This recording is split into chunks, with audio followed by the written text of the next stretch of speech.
फायदों से उससे फायदा उठाकर इंसान अपनी अमली जिंदगी के अंदर ज्यादा एक्टिव किरदार अदा कर सके। इन खेलों को उन खेलों पे कयास किया जा सकता है? अच्छा, ये जो इस वक्त के खेल हैं, इसके अंदर ये सिर्फ खेल तक महदूद नहीं रहा, दो चीजें इसमें दाखिल हो गई हैं।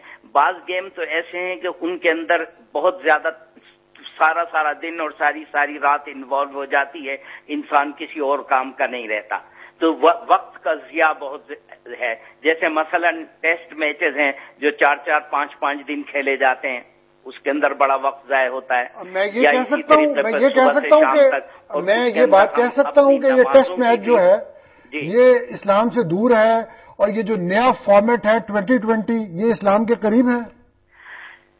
2020 में अगर उसके अंदर इस बात का ख्याल रखा जाए कि हमारी बुनियादी जो इबादत हैं वो मुतासिर ना हो।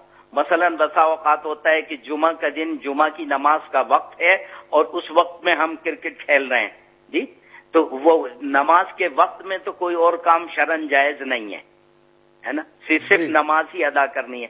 अलबत्ता नमाजों के अगर औकात न हो और फिर उस गेम के साथ साथ बहुत सी गैर शरई हरकतें जो दाखिल हो गई हैं उनको भी देखना होगा।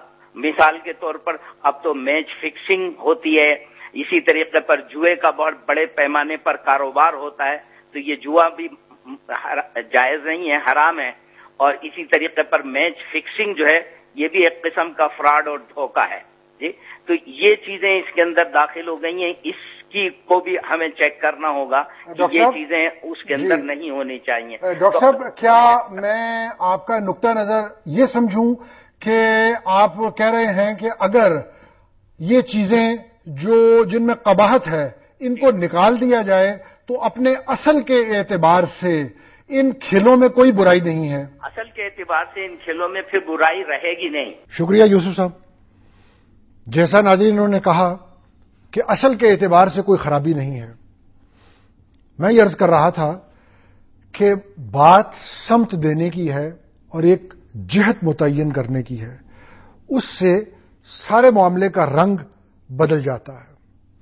जैसे मैंने कहा कि एक नीयत बना ली जाए, और वो नीयत ये है कि हमने एक सेहतमंद जिस्म बनाना है, कवा को मजबूत करना है।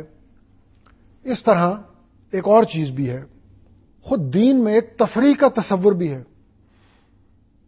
जैसे हुजूर अक़दस अलैहिस्सलातु वस्सलाम युलातिफुना, सहाबाए किराम कहते हैं युमाज़िहुना रसूलुल्लाह सल्लल्लाहु अलैहि वसल्लम, आप हमारे साथ मजाक फरमाया करते थे।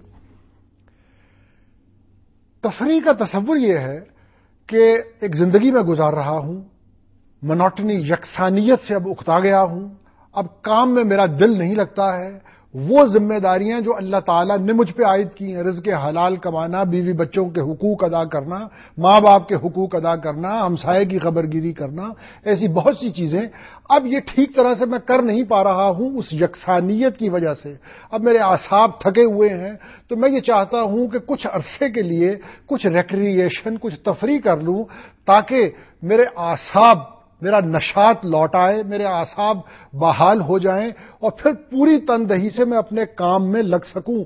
ये है, अगर तफरीह की जाए इस तसव्वुर से तो याद रखिए नाज़रीन, वो तफरीह भी इबादत बन जाती है। तफरीह का तसव्वुर, हुजूर अक़दस अलैहिस्सलातु वस्सलाम शेर सुना करते थे। एक सहाबी ने कहा कि आप अलैहिस्सलातु वस्सलाम ने एक बार मुझसे ये फरमाया कि कोई शेर आता है तो सुनाओ, और उमैया का कोई शेर सुनाओ। तो मैंने एक शेर सुनाया, आपने कहा कि कोई और शेर सुनाओ, मैंने फिर दूसरा शेर सुनाया, यहां तक कि मैंने हुजूर अक़दस अलैहिस्सलातु वस्सलाम को 100 शेर सुनाए। तो मैं अर्ज ये कर रहा हूं कि तफरीह का भी एक तसव्वुर है इस्लाम में, इस नीयत से तफरीह करना कि कुछ रिक्रिएशन करूंगा तो मैं ज्यादा काम के काबिल हो जाऊंगा, और वो काम वही है या अल्लाह जो तूने मुझ पे आयद की है। अत्तहय्यु लिल इबादा इबादतुन, मैंने नाज़रीन ये एक दीन का उसूल आपके सामने रखा है। इसका माना यह है कि जो इबादत की तैयारी है वो भी इबादत ही है, जो तमहीद हम बांधते हैं इबादत की। तो अगर तफरीह इसलिए की जाए या अल्लाह कि हम तेरा काम ज्यादा मुस्तैद होकर कर सकेंगे, तो वो तफरीह भी इबादत बन जाती है। ये है तफरीह का तसव्वुर। ناظرین، ایک بریک کا وقت ہے، واپس آ کر میں اس بات کو یہیں سے آپ کی خدمت میں پیش کروں گا۔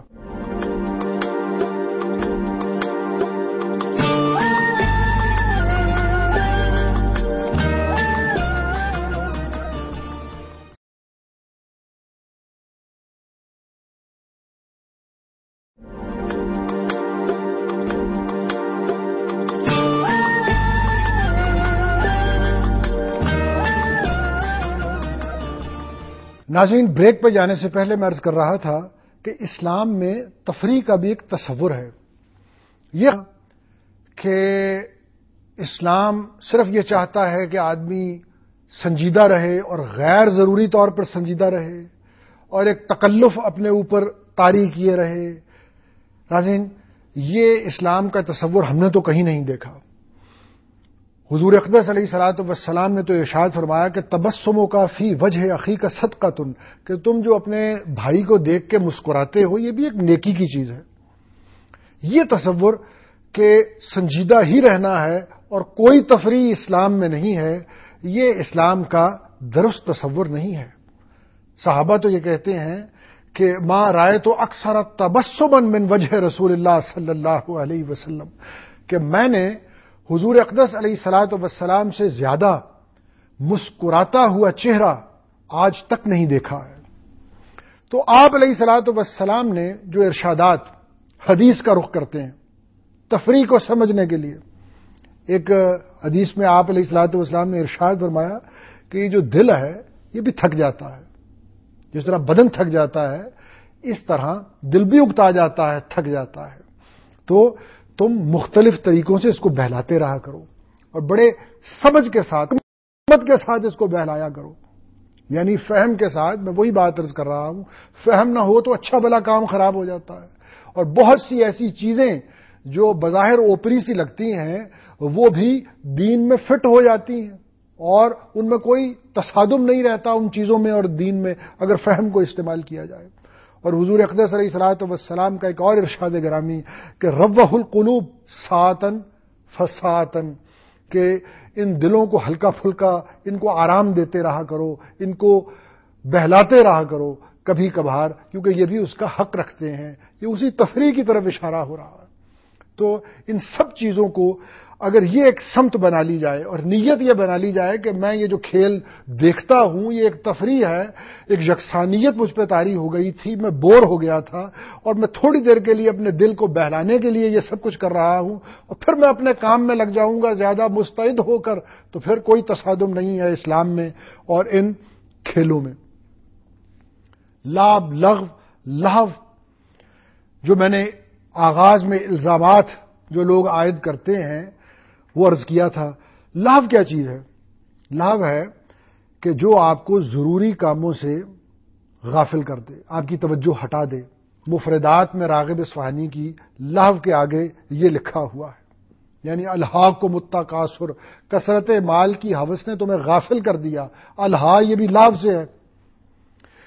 تو وہی میں عرض کر رہا ہوں کہ اگر یہ کھیل غافل کرنے والے نہ ہو، جیسے یوسف فاروقی صاحب نے بھی اشارہ کیا کہ آپ پہ جو فرائض عائد ہوتے ہیں اللہ تعالیٰ کی طرف سے عائد ہوتے ہیں، اللہ تعالیٰ کی مخلوق کا جو حق ہے، بیوی بچوں کا، گھر کا اور دوسری چیزیں، اگر آپ انہیں ادا کر رہے ہیں، آپ نماز وقت پہ پڑھ رہے ہیں، یہ نہیں ہے کہ نمازوں کے اوقات گزرتے چلے جائیں اور آپ اس کھیل کے دیکھنے ہی میں محو ہو کے بیٹھے ہوں، وہ چیز ہے جو پھر اس کو قابل مذمت ٹھہراتی ہے۔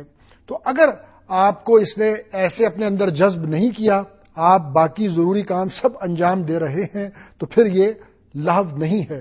لا تلہیہم تجارۃ ولا بیع عن ذکر اللہ، دیکھیے قرآن مجید نے کہا یہ تلہیہم جو ہے یہ پھر لہو سے ہی ہے کہ تجارت اور خرید و فروخت اللہ کے ذکر سے انہیں روکتی نہیں ہے۔ تجارت کوئی بری چیز نہیں، اور جگہ قرآن میں اور حدیث میں اس کو فائدہ مند کہا گیا ہے اور اس کو اچھی چیز کہا گیا ہے، انبیاء نے تجارت کی ہے، لیکن اگر یہ روک دے اللہ کے ذکر سے تو پھر یہ چیز بری ہو جاتی ہے، تو اس لیے اس کو لہو کہتے ہیں۔ حضور اقدس علیہ الصلوۃ والسلام نے جن کھیلوں سے منع کیا کہ شطرنج مت کھیلو، کبوتر بازی مت کیا کرو، ان میں یہی خدشہ ہے کہ وہ اپنے اندر اس طرح جذب کر لیتے ہیں آدمی کو